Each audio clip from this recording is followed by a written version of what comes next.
हनुमान जयंती निमित्त आपल्या इकडे होणार व भंडारा ते पाहण्यासाठी हा ब्लॉग शेवटपर्यंत पण आपल्या पेजवर नसेल तर आपल्या पेजला फॉलो घ्या करून.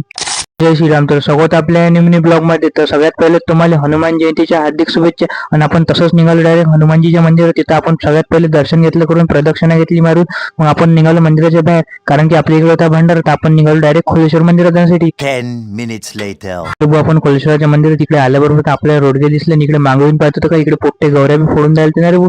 मग इकडे दशरथ काकाने इकडे रोडगे दिले ना रे भाऊ टाकून. मग इकडे पोट्टे म्हणे भाजी बनवतो म्हणे. आता चकनदाने एक नंबर भाजी बनवायला सुरुवात केली ना रे भाऊ. मग इकडे शुभमदानं बी भाजीत चमचा फिरून चालू केला रे भाऊ. तो म्हणे मला बी घेणे ब्लॉग मध्ये, हे पोट्टे म्हणे सगळे मला बी ब्लॉग मध्ये घे म्हणे.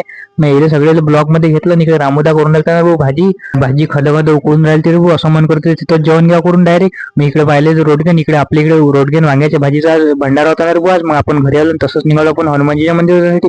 10 minutes later.